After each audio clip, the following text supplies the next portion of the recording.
So it's the lesson of the week, and we're doing our second ever Q&A. So I set the timer for 15 minutes. I've got some questions from the Instagram, which is kind of my only go-to these days. That's Daze, spelled D-A-Z-E, incidentally.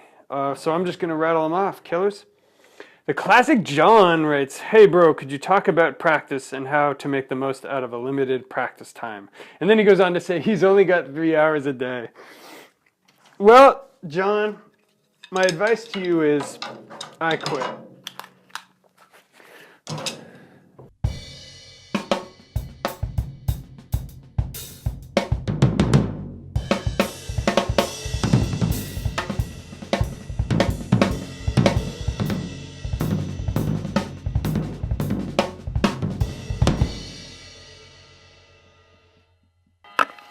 Next! No, just kidding. So, how do you practice in a limited way? Well, I just did a video about this called 4 Hacks. I was actually reshooting some of my older videos. And my feeling about it is that, let's take this in 2 parts. Number 1, how do you practice productively? It's going to change over time. But a good way to start off is to record yourself. You're never going to go wrong with basic self-awareness. Yeah, you like that? It's probably a mic scrape. So I know I say that there are 3 major mistakes that most drummers make, and they're playing clean, playing in time, and improvisation. But those are really just a shorthand. And if you have the ability to record yourself and discover those on your own, it's probably a good thing. So once you know what you need to work on, then you want to approach it pretty systematically. You want to do what I call the 80-20 thing, which is go to the most difficult part of that. So just for instance, if I'm trying to play this fill,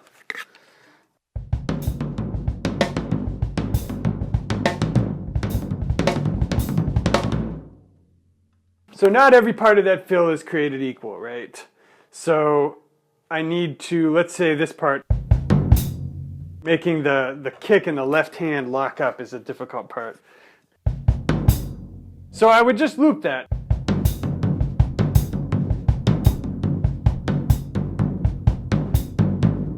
So by the way, that's your warm-up, right?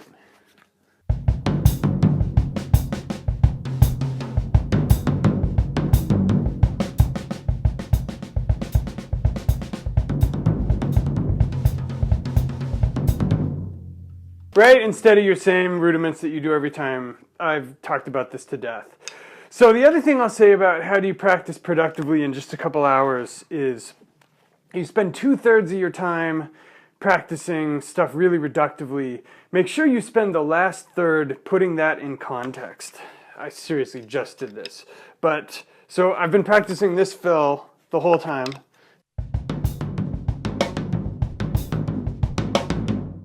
So I don't want to leave the practice room without practicing.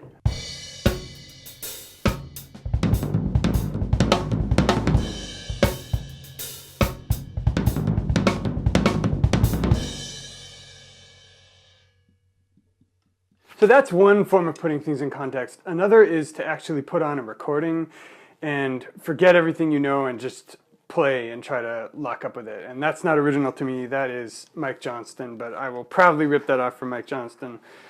Holla, because Mike had a good idea. So that's the gist, and I mean there's more to it, but let's move on. Okay, Emilio Santoon 25 says, "How important is drum theory to you, i.e. reading charts? Also, is there somewhere I can hear a recording of you?" So the answer to number 2 is there are some old recordings of me. If you want to send me an email at 8020drummer@gmail, I'll ask Sean to go rooting around for them.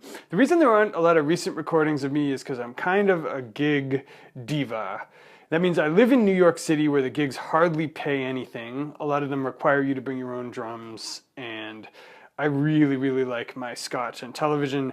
So my version of playing these days is to have this channel and to do drum covers and to do virtual sheds like I do with my boys Andy and Chris and Forrest.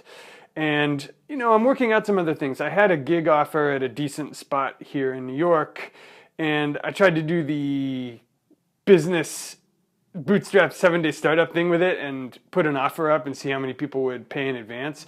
Hardly anybody in New York. Tons of people from all over the country, but hardly anyone in New York. So not doing a ton of gigs.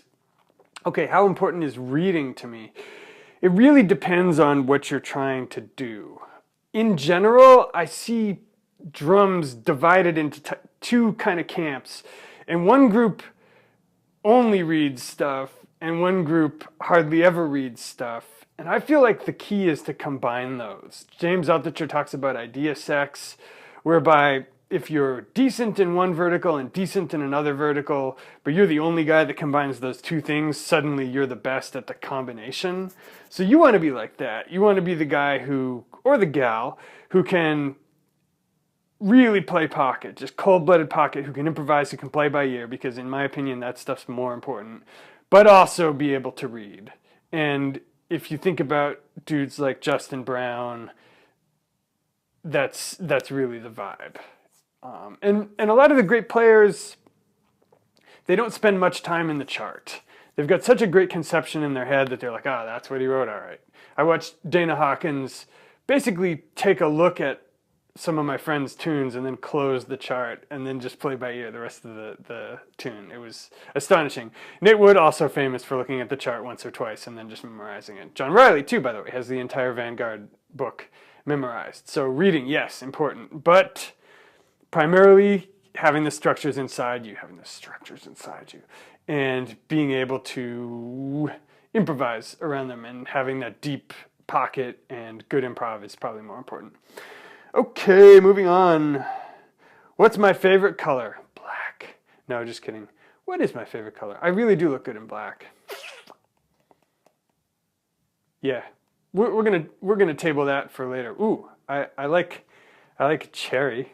I like a cherry finish on a maple drum shell. How's that for you? Oh, he's just kidding. Man, what do you do when you feel like you've plateaued? You feel like you aren't improving drum-wise. Okay, so this gets into something really deep for me, which is that I can only consume inspirational players for so long before I have to kind of get back and find my thing. And my example of late is Andy Prado, Forrest Rice, Chris Paproda, Mason Guidry, some of these guys that have been super generous with their time and have been Facebook messaging back and forth, and it gets to a point where it's just like I start to hate everything I play. So that's the I feel you portion of the answer. So what do I do? I'll tell you two things that have worked for me recently. Number one is take a break from the influences.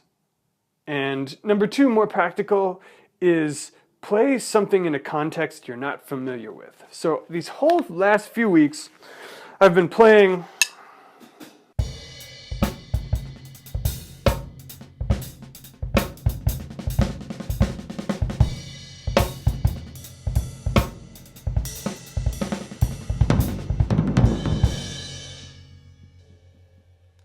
right, like 16th note, modern, Keith Carlock, gospel funk, whatever you want to call it, the thing that everybody plays.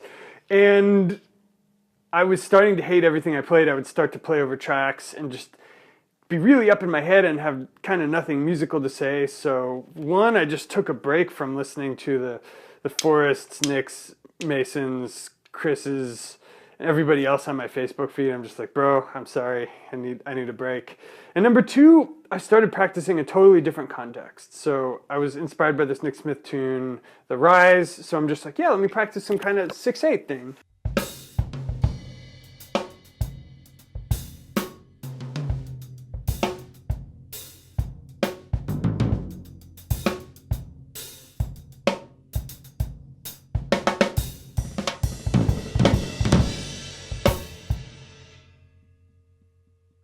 And it's the same stuff, it's the same rate, you know, is the same as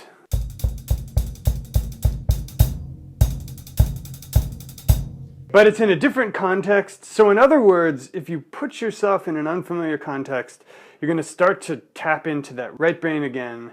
And it reminds me of this book, Drawing on the Right Side of the Brain, which is for visual artists, but it's the same idea. If you're practicing figure drawing, start by turning the photo you're copying upside down. And that way you're just using your eyes, you're not bringing your preconceived notions to it. I think that's super deep. So next question. All right, Kushmoosh says, what really helped you improve when you were feeling you were not improved? Kushmoosh needs to read the previous comments. So I'm gonna play for you guys a little.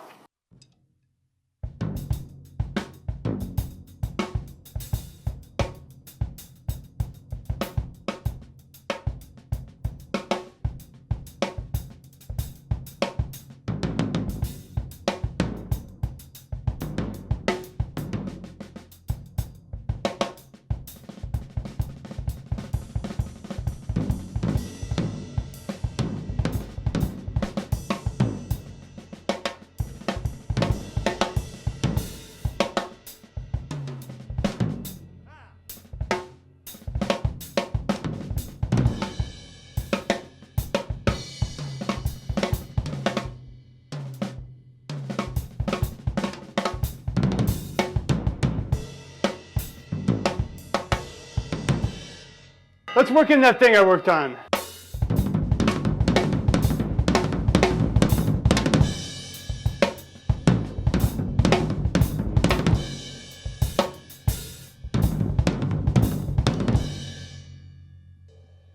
There was another variation to that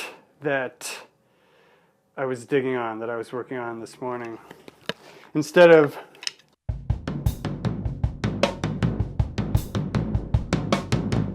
it's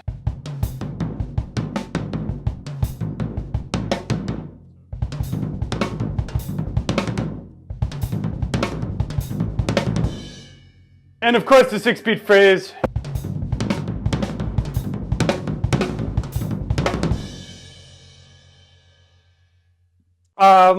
What else have I been working on? So just all of this.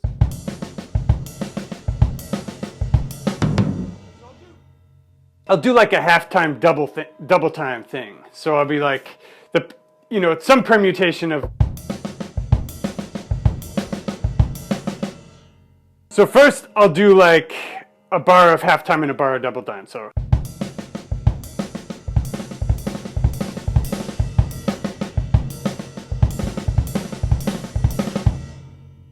And then say I'm doing this.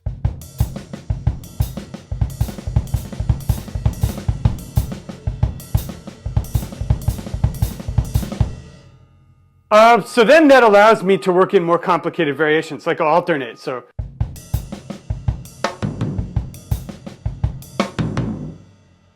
I could do like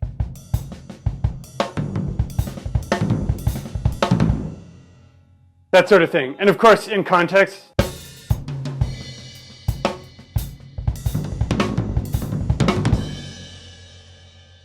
Did you notice I didn't do the exact same thing?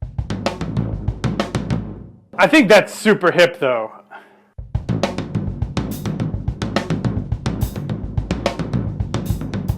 And then 6-beat phrase it.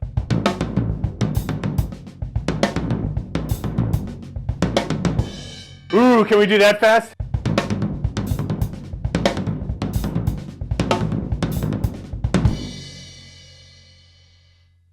Something like that. All right, killers, so that's where I'll leave you. I actually have things for sale. Believe it or not, I do this for a living, and I want to offer you the opportunity to get basically the same value you would from paying a teacher to study with him or her every week for 6 months, except you have a videographer in the room videotaping it and a transcriber transcribing it, and then it's all about the price of 1 or 2 lessons depending on what market you're in. So that's what my 80/20 coaching course is about. And for more information on that, just Google it. But I'm going to give you a single call to action at the end of this lesson, as per the usual, which is if you want a gateway drug, if you want to know what that coaching experience is like, check out my product, The Roadmap. For DC, which is dirt cheap, you can get a little bit of the experience, what I like to call a gateway drug. Yeah, so I think I'm going to call this one good. This was fun. I had fun. We should do this more often. All right, guys.